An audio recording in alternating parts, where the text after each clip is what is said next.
오늘 우리에게 주시는 하나님 말씀 함께 봅니다. 구약성경 스가랴서 9장 9절의 말씀 보겠습니다.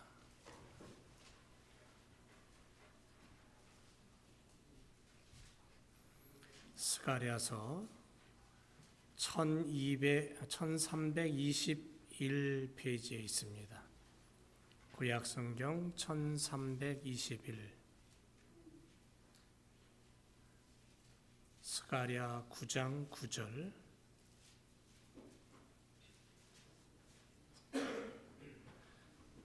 함께 한 목소리로 말씀 읽고 우리 하나님 아버지 앞에 영광 올려드립니다.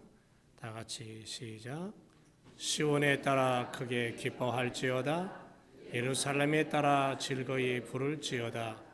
보라, 내 왕이 내게 임하나니 그는 공의로우며 구원을 베풀며 겸손하여서 나귀를 타나니 나귀의 작은 것 곧 나귀 새끼니라. 아멘. 오늘 지휘자가 뭔 이유인지 모르지만 오다가 경찰한테 잡혔답니다. 그래서 지금 아마 붙잡혀 있나 봐요. 몇 대가 같이 붙잡힌 것 같은데 좀 서두르면 또 이런 일이 일어나고, 보통 한 번 딱지 띄면 얼마입니까? 경우마다 좀 다르긴 하겠지만은, 이야, 그것도 그렇고 예배 시간에 늦고 얼마나 마음이 불안할까요? 그래도 오늘 지휘자 없이 오늘 성가대 정말 좋았죠? 아주 화음도 좋았고 아주 열심히 하는 모습에 감사를 드립니다. 여러분 주변을 한번 이렇게 둘러보세요. 우리 여러분 앉은 주변을 늘 보는 분들이죠. 근데 안 보이는 분들이 있어요. 또 빈자리도 많아요. 특히 이제 그 예배당에 빈자리가 많이 있는 모습을 보면서 여러분들은 무슨 생각이 듭니까? 여러분들 마음속에 스쳐 지나가는 생각은 뭐예요? 여러 가지 생각이 들 수 있겠죠. 예를 든다면 우리가 전도를 안 해서 교인들이 자리가 많이 비나? 교회가 부흥을 안 하나? 우리 기도가 부족한가? 여러 가지 생각이 들 수 있겠죠. 근데 그런 생각들을 우리가 가지고 또 하나 생각할 건 뭐냐면, 예수 믿기 정말 어렵구나 하는 생각을 하게 됩니다. 여러분 요즘 예배당에 앉아서 예배 드리는 사람 참 찾기 힘든 시대예요. 너무 좋은 게 많아서. 그러니까는 하나님을 만나고 예수님을 믿고 따라간다는 것이 이게 얼마나 어렵고 그러나 얼마나 복된 길인가를 우리가 오늘 다시 한번 가슴속에 담기를 원합니다. 자, 오늘 말씀의 제목은 십자가의 길이 주는 교훈입니다. 십자가의 길. 종료주일이에요. 이제 내일부터 예수님 고난주간 그리고 부활주일 이렇게 맞이하죠.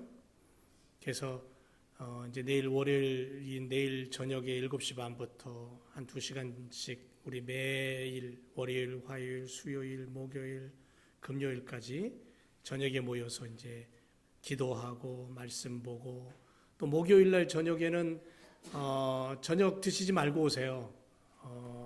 만찬을 할 겁니다. 성만찬도 하고 그 다음에 함께 저녁을 나누면서, 왜냐하면 목요일 날 예수님이 최후의 만찬을 하시던 그러한 시간을 우리가 기념하면서 우리도 한번 그런 시간을 가져보자, 이제 그런 의미로 목요일 날은 그런 시간이 있습니다. 그러니까 여러분들 이번 한 주간은 좀 더 주님과 가까이 할 수 있는 시간이 되었으면 좋겠어요. 자, 말씀으로 들어가겠습니다. 나귀를 타시고 예루살렘 성으로 입성하시는 예수님을 사람들은 환영합니다. 대단히 기뻐합니다. 오늘은 바로 그것을 기억하면서 예배하는 종료주일이죠. 그리고 그 환호의 소리가 며칠 뒤에는 십자가에 못 박아라는 고함 소리로 뒤바뀝니다. 그런 소리들을 우리는 이 시간 들으면서 한 주간을 맞이하고 또 한 주간을 내가 어떻게 보내야 될까? 우리 마음으로 다시 한번 다짐하기를 원합니다. 예수님께서 십자가를 지셨다는 말에 대해서 한번 생각해 보죠. 예수님 십자가를 지셨다. 그 이야기는 무슨 의미일까? 예수님이 죄인이었을까? 아니죠. 예수님 죄인이었다는 의미는 아닙니다. 예수님이 양심의 가책과 고통을 받으셨을까? 그런 얘기도 아닙니다. 왜냐하면 가책이라는 것은 죄의 필연적인 결과이고 죄가 주는 형벌의 일부분이에요. 근데 예수님이 그게 없었어요. 죄를 알지 못했던 분이에요. 회개가 필요 없는 분이었죠. 그러면 예수님은 하나님 앞에 어떤 거역을 했나? 그것도 아니죠. 예수님은 마태마가 누가 요한 사복음서를 통해서 보면 예수님은 단 한 번도 하나님 아버지를 향해서 하나님의 마음을 불편하게 했다든가 불쾌하게 했던 것은 하나도 없었어요. 한 번도 없었어요. 주님은 하나님의 진노를 그냥 짊어지신 거예요. 예수님은 우리를 대신해서 그저 그냥 하나님이 허락하신 그 길을 간 거예요. 하나님을 거역하고 하나님을 불쾌하게 했다? 그건 우리죠. 우리의 모습을 예수님은 오히려 대신 하나님 앞에 대신 해결하기 위해 그 길을 가셨다는 거죠. 그러면 예수님께서 죄를 짊어지고 십자가에 죽으셨다라는 의미를 생각해보고 과연 그랬을까라는 물음표를 던지면서 예수님이 그 길을 가셨다면 예수님은 고통을 겪으셨다라는 얘기가 되는 거죠. 그죠? 고통을 겪으셨어요. 십자가를 짊어지셨기 때문에 39대를 3번 맞았어요. 살점이 떨어져 나가고 온몸은 피투성이가 됐어요. 머리에는 가시면류관을 썼는데 그 당시에 가장 단단한 가시로 만든 모자 같은 그걸 뒤집어 썼어요. 그러니까 뼈까지 뚫고 들어갔죠. 그 가시가. 양손과 양발에 못을 박혔어요. 그분이 그렇게 그 길을 걸어가시고 십자가에서 죽으심으로 그분으로 말미암아 우리는 죄를 해결함 받고 용서받았다라는 겁니다. 그리고 하나님의 자녀가 되었다. 하나님 나라 백성으로 하나님의 유업을 이어받을 상속자가 되었다. 이것이 바로 예수님이 죄를 짊어지고 십자가의 길을 가셨다, 죽으셨다라는 것 속에 담겨 있는 그런 의미들이에요. 그러니까 우리가 십자가를 바라볼 때 이 의미를 놓치면 안 돼요. 이렇게 우리를 사랑하시고 우리를 소중하게 여기셔서 고난의 길을 걸어가신 주님을 바라보면서 오늘 우리는 십자가의 길이 주는 교훈이 무엇인가 다시 한번 은혜를 나누며 우리 마음이 다시 한번 다짐하기를 원해요. 그리고 고난주간 그때만 예수님을 생각하고 잊어버리는 삶이 아니라 내가 숨쉬는 순간순간마다 십자가는 놓치지 말아야 되겠다. 그런 믿음으로 살아야 될 줄로 믿습니다. 자, 그러면 십자가의 길이 주는 첫 번째 교훈은 뭐냐면 겸손이에요. 십자가의 길은 겸손의 길이었다라고 성경은 우리에게 분명하게 이야기합니다. 수많은 사람들이 몰려와서 환호했어요. 종려나무가지를 꺾어서 흔들면서 예수님을 기뻐 맞이했어요. 이 종려나무, 이게 이제 큰 나무가 이제 종려나무라고 보면 되는데, 여기 있는 게. 이걸로 이제 이렇게 꽂꽂이도 하고 하는데, 그걸 꺾어가지고는 흔들어대면서 길바닥에 깔고, 자신들의 옷을 벗어서 깔고, 이스라엘 그 팔레스틴 땅에는 덥기 때문에 사람들은 겉옷을 이렇게 큰 천 같은 거 있죠, 커튼 같은 거 그런 걸 구멍을 뚫어서 머리에다 넣고서 이렇게 휘 감아 갖고 이제 겉옷을 입고 다녔기 때문에 그것을 벗어서 길에 깔면 그냥 이렇게 카페트가 길에 깔리듯이 그렇게 이렇게 쫙쫙 깔리는 거예요. 그러니까 자기들이 입고 다니던 걸 그렇게 깔았어요. 예수님은 나귀 새끼를 타고 예루살렘을 입성하십니다. 참 가관이죠. 나귀 애미도 아닌 나귀 새끼를 타셨어요. 예수님 등치가 저보다 저 정도로 하면 나귀 새끼를 타도 그러는데 모양이 날 텐데 예수님 등치가 좀 키가 좀 컸던 걸로 알고 있습니다. 우리 서집사님이 나귀 새끼를 탔다 그러면 조금 모양새가 제가 타면 몰라도 그런 모습을 한번 상상을 해보세요. 아, 예수님이 나귀 새끼를 탔다. 아, 탔어? 그냥 갔어? 그러지 말고 한번 내 상상력을 동원해서 예수님이 나귀의 새끼를 탔다 그랬는데 그 모습은 어땠을까? 종려나무 가지를 흔들고 길바닥에다 자신들의 겉옷을 깔고 예수님을 환영하는 그 모습은 어땠을까? 한번 상상을 해보면서 예수님이 나귀 새끼에 타셨을 때 예수님의 모습은 어땠을까? 한번 우리가 생각해 볼 필요가 있겠죠.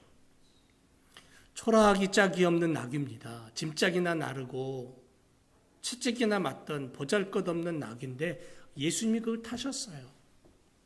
사람들이 환호합니다. 예수님을 태운 나귀 새끼가 이건 우쭐했을 거예요. 와, 사람들이 왜 이렇게 나를 기뻐할까, 좋아할까? 왜 이들은 예수님을 환영합니까? 적어도 한 가지는 확실해요. 스가랴 선지자의 예언의 성취를 위해서입니다. 하나님께서 선지자를 통해 약속하신 것이 바로 그대로 이루어지고 있는 것을 보여주는 거예요. 시온에 따라 크게 기뻐할지어다. 예루살렘에 따라 즐거이 부를지어다. 내 왕이 내게 임하나니 그는 공의로우며 구원을 베풀며 겸손하여 나귀를 타나니 나귀의 작은 곳 곧 나귀 새끼니라. 이분이 누구냐면 메시아예요. 로마의 지배 속에 있던 히브리 민족들, 그들은 그래서 과거 선지자들의 예언대로 이스라엘을 구원할 메시아가 나귀 타고 오신다는 것을 믿었고 바로 그분이 이분이라고 확신했던 거예요. 그런데 그들이 원했던 메시아는 정치적이죠. 경제를 살리고 자신들의 삶을 풍요롭게 하고 자신들의 나라가 주변 나라를 집어삼키고 권력과 부를 누리는 그러한 왕을 원했던 거예요. 그게 뭐냐면 다윗의 시대로 돌아가고 싶은 거예요. 다윗 왕이 가장 위대한 왕이었고 힘 있는 나라를 만들었기 때문에 히브리 민족들이 원하는 메시아는 바로 그런 메시아였던 거죠. 그러나 얼마 지나지 않아 이들은 십자가에 못 박으라고 고함 소리로 바뀝니다. 십자가에 못 박으라고. 십자가에 못 박는 주범들이 되죠. 그리고 그 가운데 또 한 무리를 우리는 봅니다. 즐거움으로 흥분되어서 주님 곁에 있었던 제자들. 상상할 수 없는 일들이 벌어집니다. 자신들의 겉옷을 나귀 등에 펴고 예수님이 타셨습니다. 길바닥에는 종려나무 가지들이 깔리고 환호하는 무리들의 소리가 정신을 아찔하게 만듭니다. 어깨가 으쓱해집니다. 자신들마저 군중들의 기쁨으로 맞이하는 것을 봅니다. 어떤 제자는 더 가까이 예수님 곁으로 가까이 나귀 새끼를 좀 더 가까이 붙어서 걸어갑니다. 왜? 내가 예수님의 오른팔이라고, 내가 예수님의 왼팔이라고, 내가 예수님의 가장 사랑받는 사람이라고 우선순위를 보여주기 위함이었을 것입니다. 그러면서 마치 꿈을 꾸듯이 예루살렘을 향해서 들어갔던 제자들의 모습도 우리는 상상해 볼 수 있습니다. 하지만 이들도 예수님이 잡히시던 날 모두 다 도망갑니다. 주님의 죽으심이 무엇인지를 알지 못했기 때문에 그들은 선생을 버리고 도망하는 신세가 됩니다. 베드로는 모른다고 저주까지 하면서 3번이나 부인하는 일을 하고 맙니다. 왜 이런 일이 벌어지니까요? 왜 이런 일들이 제자들 속에 생겨났습니까? 그것은 한마디로 주님을 모르기 때문에 그래요. 십자가의 길을 몰랐기 때문에 그래요. 십자가의 죽으심이 무엇인지, 나귀를 타신 예수님의 의도가 무엇인지를 전혀 몰랐다라는 거죠. 이사야서 53장 4절의 말씀만 알았다고 해도 제자들은 이렇게까지는 하지 않았을 거예요. 그는 실로 우리의 질고를 지고 우리의 슬픔을 당하였거늘 우리는 생각하기를 그는 징벌을 받아서 하나님 앞에 맞으며 고난을 당한다 하였노라. 그가 찔림은 우리의 허물을 인함이고 그가 상함은 우리의 죄악을 인함이다. 그가 징계를 받음으로 우리가 평화를 누리고 그가 채찍에 맞음으로 우리가 나음을 입었도다. 우리는 다 양 같아서 그릇 행하여 각기 제 길로 갔거늘 여호와께서는 우리 무리의 죄악을 그에게 예수 그리스도 그분에게 담당시키셨다. 나의 죄악을, 우리의 죄악을. 이것이 하나님의 마음이에요. 여기서 하나님의 마음을 읽을 줄 알아야 돼요. 이사야 49장 15절에는 여인이 어찌 그 젖먹는 자식을 잊겠으며 자기 태에서 난 아들을 긍휼히 여기지 않겠느냐. 그들은 혹시 잊을지라도 나는 너를 잊지 아니한다. 이게 이사야 선지자가 하나님의 마음을 얘기하는 거예요. 어떤 농장에서 있었던 일입니다. 닭들이 병아리들과 함께 마당에서 놀고 있었는데 하늘에서 빙빙 돌던 독수리 한 마리가 순식간에 내려와서 닭을 채갑니다. 닭을 향해서 돌진합니다. 순식간에 일어난 일이에요.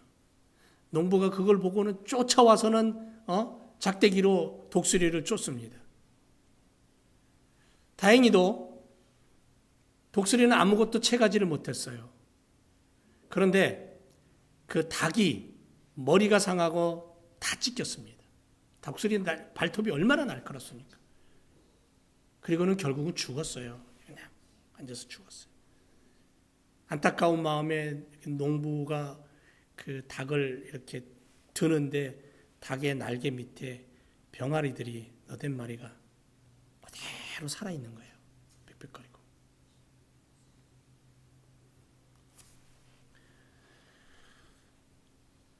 어미닭의 죽음 때문에 병아리들이 살아난 거죠. 이사야 31장 5절에는 이렇게 말합니다. 새가 날개치며 그 새끼를 보함같이 나 만군의 여호와가 예루살렘을 보호한다.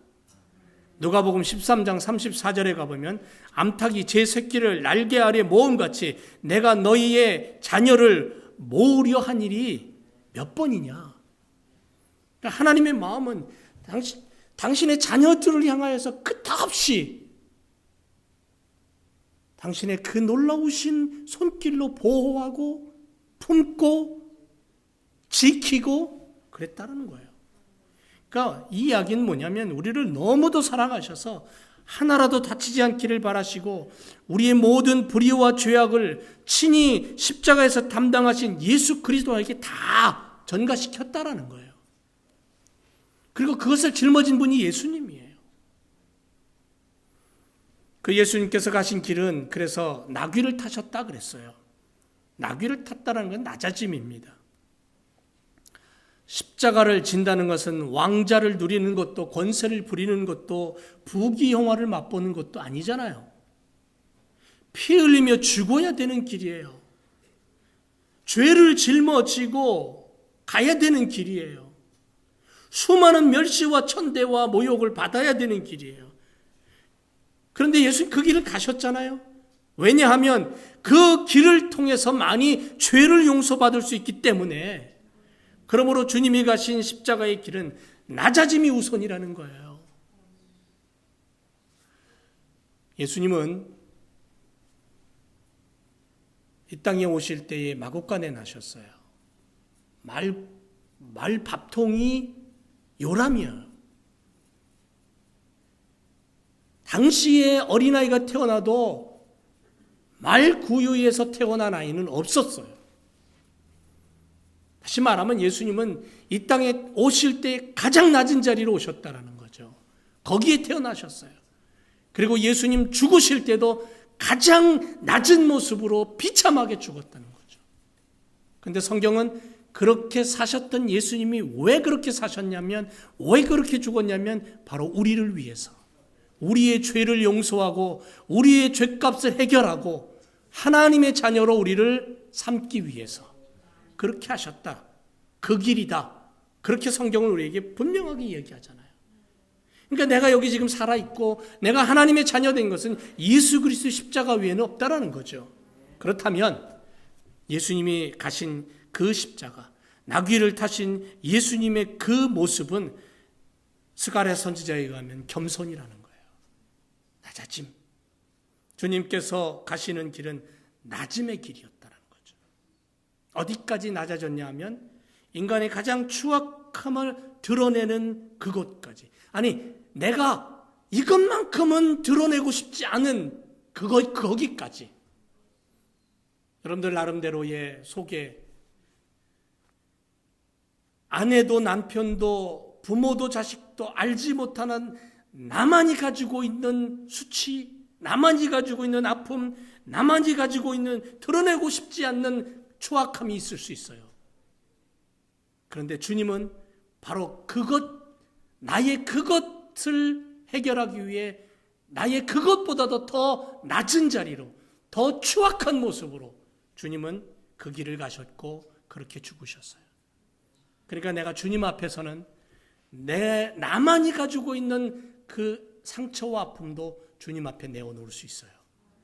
왜냐하면 주님은 나보다 더 낮아지셨기 때문에, 주님은 나보다 더 많은 고난을 당하셨기 때문에, 그리고 그 길을 통해서 주님은 나를 용서하셨다는 거죠.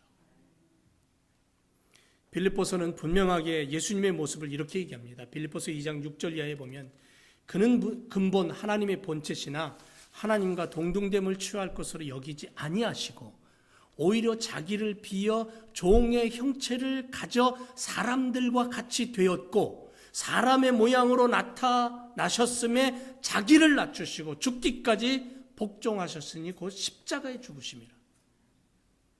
사도 바울은 빌립보 교회를 향해서 이 이야기를 분명하게 합니다. 예수가 누구냐?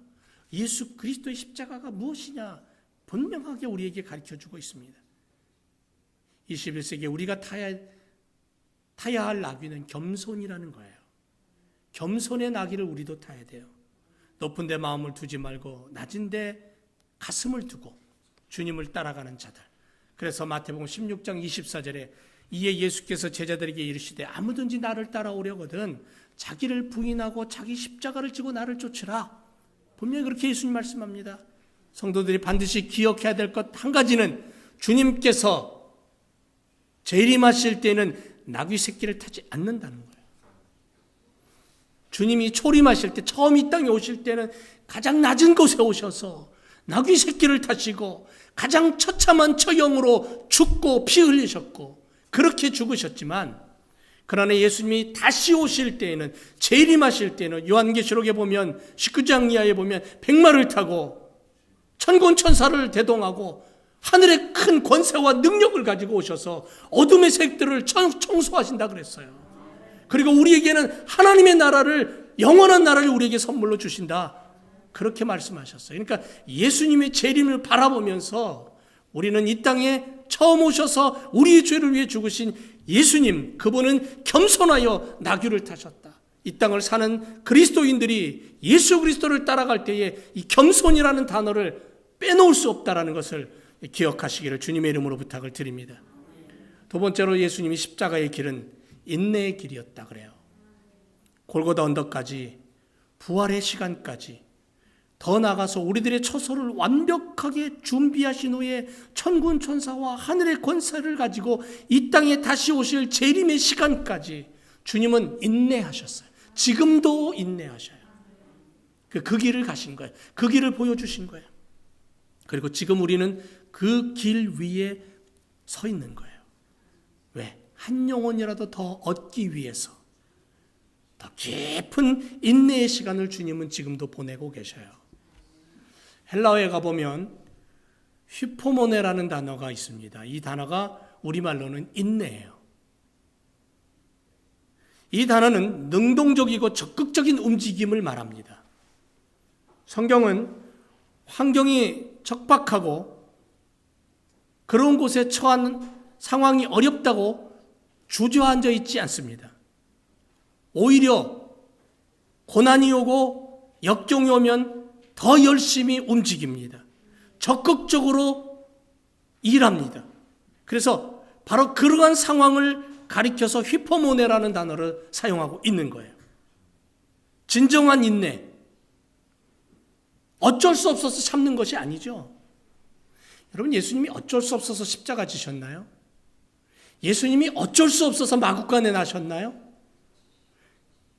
아니잖아요. 그래서 히포모네라는 이 인내라는 단어는 불운을 만났을 때 가만히 있는 것이 아니라 더욱 열심히 일하는 상태를 말하는 거예요. 도전하는 거예요. 슬픔을 만났을 때 베개를 끌어안고 눈물을 흘리고 참고 있는 시간이 길지 않다는 거예요. 우리는 슬픔 당할 수 있어요. 역경을 당하고 어려움 당할 수 있어요. 그러나 곧 다시 주님의 이름으로 마음을 다잡아 먹고 눈물을 닦고 일터로 나가고 일어나는 거예요. 도전하는 거죠. 그래서 성경에서 말하는 인내는 바로 이런 의미가 있는 거예요. 문이 닫혔다고 그 앞에 마냥 기다리지 않습니다. 다른 문을 두드리는 거예요. 그 문도 닫혔으면 또 다른 문을 두드리는 거예요. 열릴 때까지 찾아 나서는 거예요. 이게 휘포모네라는 단어의 의미예요. 그래서 아레라는 휘포와 머물다 거하다라는 메노의 단어가 합성화되어서 유래된 휘포모네. 하나님은 창조주, 인간은 피조물이라는 관계에서 하나님의 형상으로 지음받은 만물의 영장이라는 나 자신이 죽고 창조주 하나님 아래서 피조물로서 머무는 것, 그리고 고백하는 것. 하나님은 나의 아버지입니다. 예수님은 나는 길이요 진리요 생명이다라고 말씀하셨어요. 그 길과 진리와 생명이신 그분 앞에서 주님, 나는 길도 아니고 진리도 아니고 생명도 아닙니다. 다만 나는 당신을 바라보고 구원 얻은 당신을 따라가는 믿음의 사람입니다. 그렇게 고백할 수 있는 것. 진정한 길과 진리와 생명은 주님밖에 없습니다.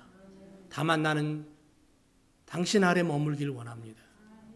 주님을 품고 주님을 기대하고 주님과 함께 숨쉬며 살아가길 원합니다. 이게 휘포모네라는 단어 속에 있는 의미예요. 오늘도 어려움을 겪고 고통 속에 있는 분들이 있습니다. 어쩌면 그 충격이 너무나 커서 달리기는커녕 쓰러져서 더 일어나고 싶지 않고 걷기도 싫은 그러한 우리의 이웃도 있을 것입니다.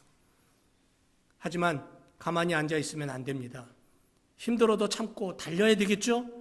가만히 앉아서 참으면 안 된다는 거예요. 고난을 마주 대하고 주저앉아 있지 말고 일어나서 열심히 달리고, 그래서 하나님이 원하시는 믿음의 사람으로 서야 되는 거예요. 이게 성경이 원하는 인내의 사람이라는 거죠. 예수님은 휘포모네의 길을 가셨어요. 억울한 누명이 폭포수같이 쏟아질 때도, 고함치며 십자가에 못 박으라고 아우성치는 소리가 들려올 때도, 예수님이 하지 않은 일을 버젓이 했다라고 고발하는 수많은 거짓 증인들 앞에서도 살점을 찢는 채찍이 내려 꽂힐 때에도 예수님은 참으셨죠. 휘포모네 하셨다라는 거예요. 남은 십자가를 짊어지고 작은 언덕 같은 골고다로 오르실 때에도 7번이나 쓰러졌어요. 넘어지고 또 넘어지고 돌이 날아오고 온갖 오물들이 예수님을 강타할 때도 예수님은 조금도 동요하지 않았다라는 거예요. 골고다 언덕 위에 십자가에 매달릴 때에 머리에 가시관을 쓰고 양손과 양발에 못을 박았을 때 조롱하고 비방하고 욕설을 쏟아 붓는 그들을 향해서 예수님 휘포모네 하신 거예요.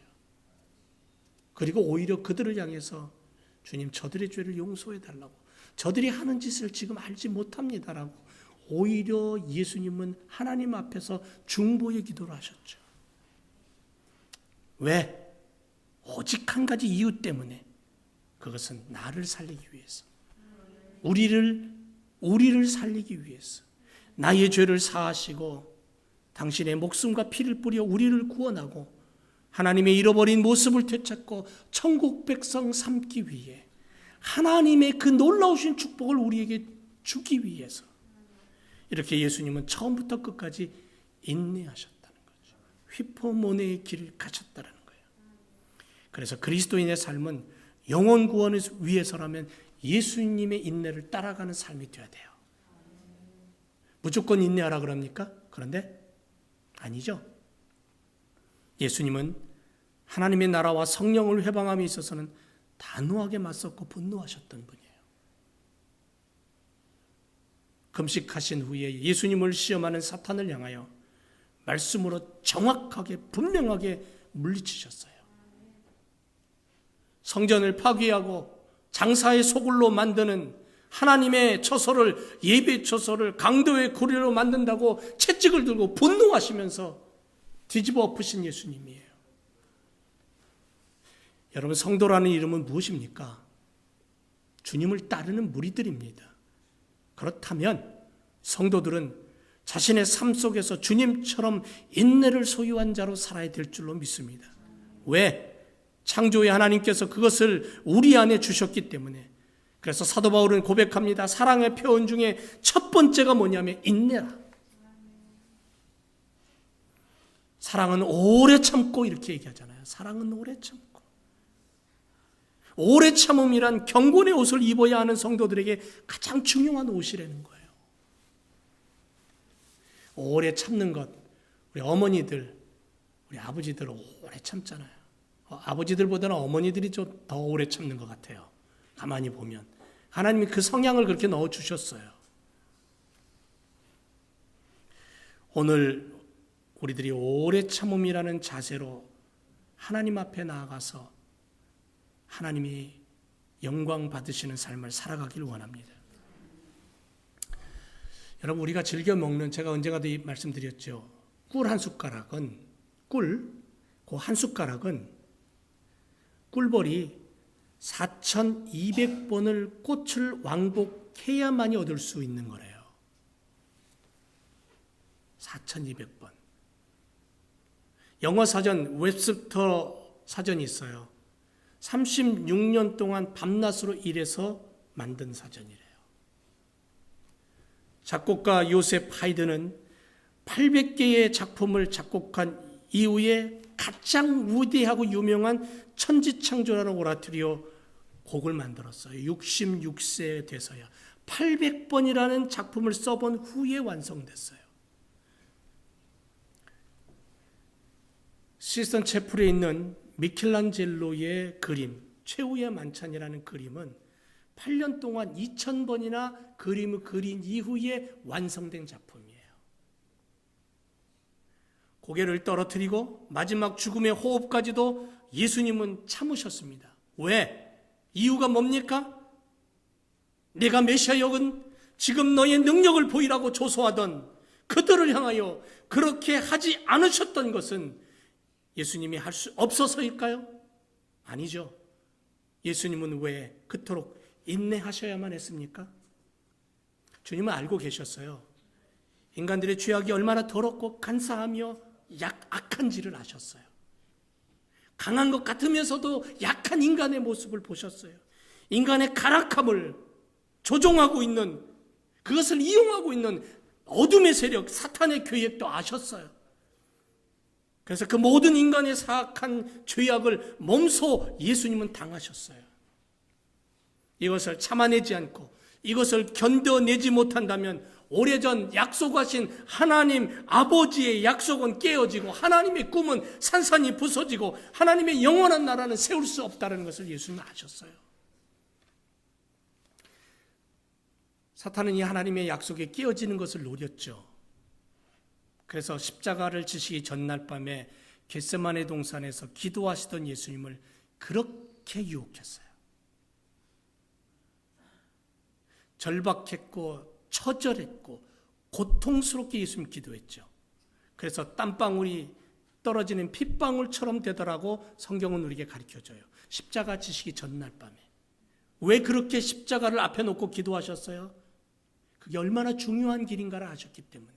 하지만 그 길을 가시기 위해서 사탄은 방해한 거예요. 그 밤에 끝없이 예수님을 유혹했어요. 끝없이.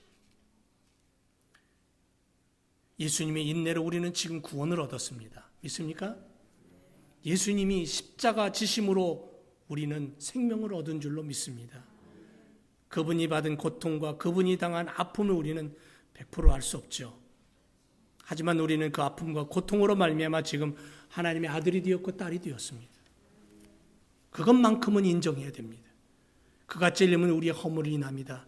그가 상함은 우리의 죄악을 인합니다. 그가 징계를 받음으로 우리가 평화를 누리고 그가 채찍에 맞음으로 우리가 나음을 입었다.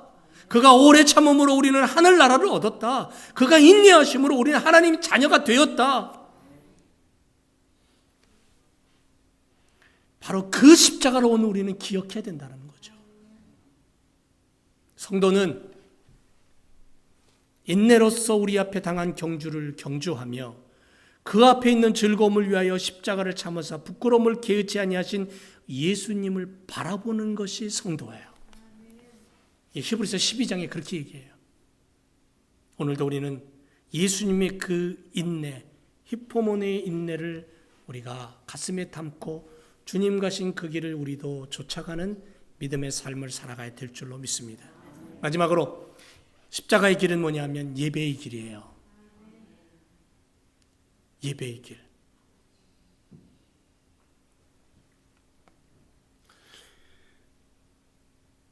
지금 우리는 예배하죠. 예배라는 게 뭐예요? 오직 하나님을 향하여 경배와 찬양을 올려드리는 겁니다. 근데 예수님도 십자가를 지시고 십자가 위에서 산 제물이 되어 예배를 드리시는 거예요. 피를 쏟으며 예배하셨고요. 가시면류관을 쓰시고 예배하셨고요. 그러므로 형제들아 내가 하나님의 모든 자비하심으로 너희를 권하노니 너희 몸을 하나님이 기뻐하시는 거룩한 산 제물로 드리라. 이는 너희들의 영적 예배니라. 로마서 12장 1절에 말씀하잖아요. 예수님은 죽어야 사는 길이 무엇인가를 아셨던 분이에요. 산 제물로서 영적 예배를 십자가 위에서 목숨을 들여 예배자로 서 계신 거예요. 예수님께서 운명하실 때 성소 휘장이 둘로 갈라졌다 그랬어요. 찢어졌어요. 십자가의 죽음심으로 당신의 몸이 찢겨짐으로 말미암아 참된 예배의 길을 열어놓으신 거예요.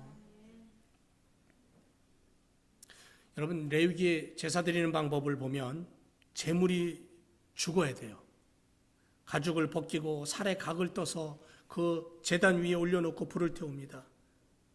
근데 불태워 죽이기 전에 한 번도 아니고 여러 번 죽여요.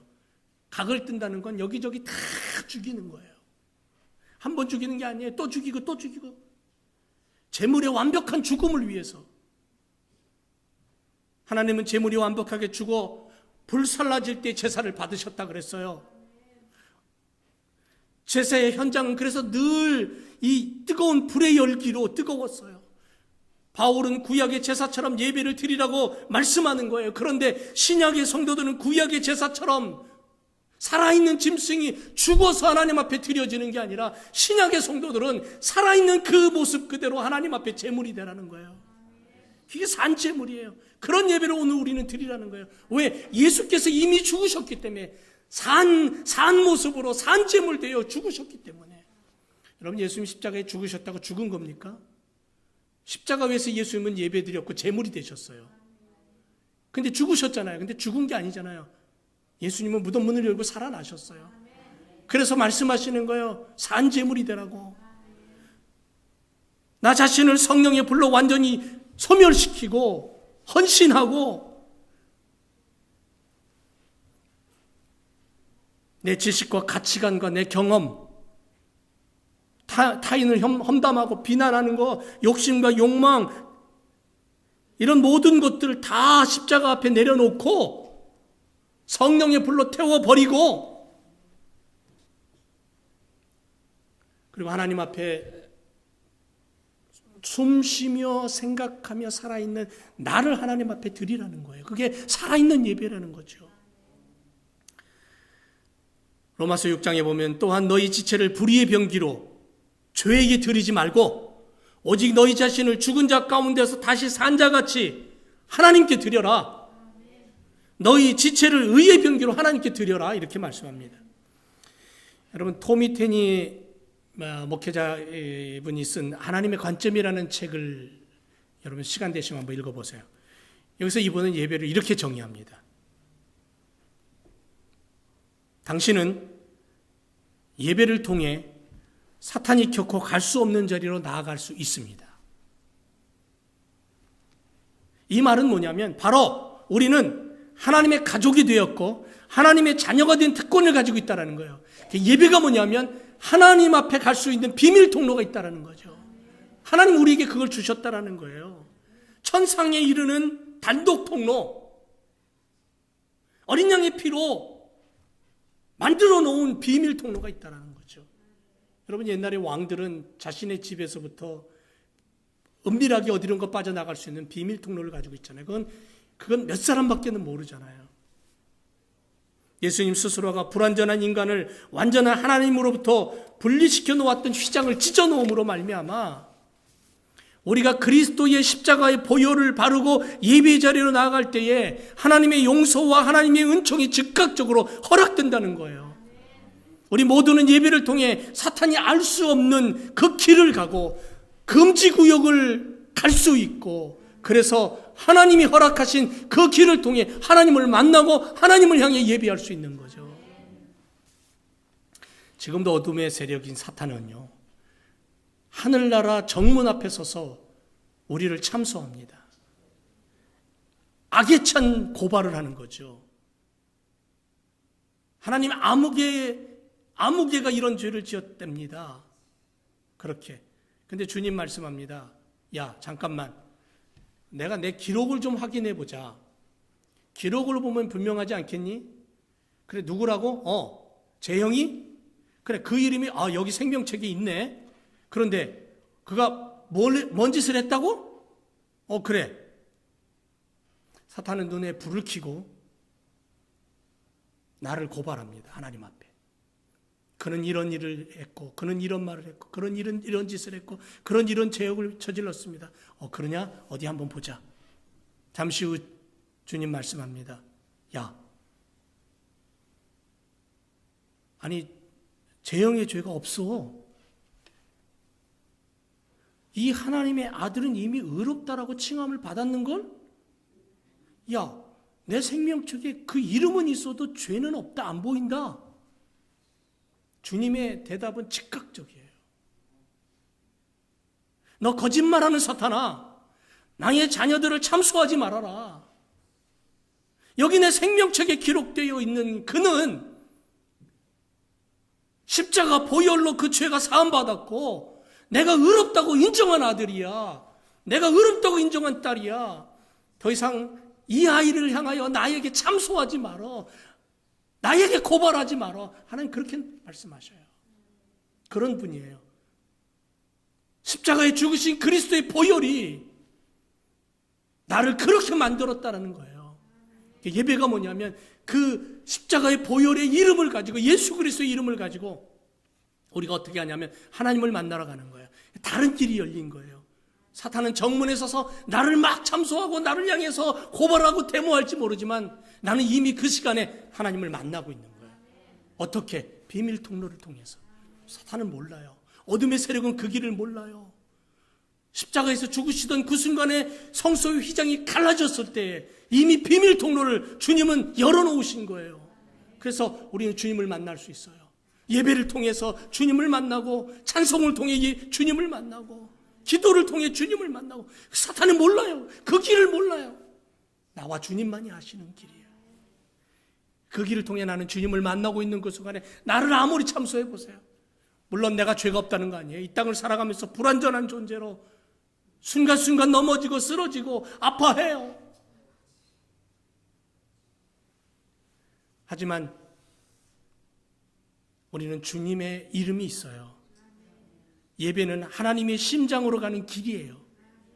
사탄은 예배 자리에 앉아있는 우리들을 향하여 끈질기게 참소할지 모르지만, 하나님께 분노할지 모르지만, 그러나 분명히 성경은 우리에게 이렇게 말합니다. 내 자녀에 대해서 더 이상 험담하지 말아라. 나의 자녀는 그런 일을 결코 하지 않는다. 이게 하나님의 믿음이에요. 나를 향한 믿음이에요. 그러므로 우리가 예배 자리로 나아갈 때 하나님이 나를 인정해 주시고 기다리시는 거예요. 오늘 우리가 예배 드릴 때에 이 예배를 통해 하나님이 얼마나 기뻐하시는지 몰라요. 여러분 성경 읽어보세요. 예배 한번 잘 드려서 하나님 앞에 평생의 복을 누린 사람들이 얼마나 많은가. 예배는 축복이에요. 그래서 이스라엘 사람들은 예배를 드릴 때 축제했어요. 춤추며 뛰놀았다 그랬어요. 우리가 주님을 예배하고 주님이 우리를 높이 들어올리셔서 우리의 인생에 하나님의 영광이 드러나게 하실 줄로 믿습니다. 그건 뭐냐면 예배를 통해 위기가 기회로 바뀌고 고통과 절망이 축복으로 바뀐다는 거예요. 내가 산재물 되어 하나님 앞에 나가서 온전한 마음으로 예배드리고 십자가 보혈을 의지하고 비밀 통로를 향해 주님을 만나고 주님과 대화를 나누고, 그래서 십자가의 길은 참 예배의 길을 열어놓은 거예요. 그래서 베드로는 바로 그 길을 향해 예배하는 자들이 그 길을 향해서 살아갈 때에 베드로전서 2장 9절에 이렇게 말합니다. 오직 너희는 택하신 족속이고 왕같은 제사장들이고 거룩한 나라고 그의 소유된 백성이다. 이는 너희를 어두운 데서 불러내어 그의 기이한 빛에 들어가 계신 자의 아름다운 덕을 선전하게 하려 하심이라고 분명하게 얘기하는 거죠. 사랑하는 제 교성들 여러분, 십자가를 붙잡고 주님 가신 그 길을 쫓아가면서 겸손의 길, 인내의 길, 그리고 예배의 길을 우리가 온전히 주님과 함께 걸어가 우리의 인생에 하나님의 영광이 드러나는 믿음의 삶을 살아가시기를 주님의 이름으로 축원을 드립니다. 기도하겠습니다.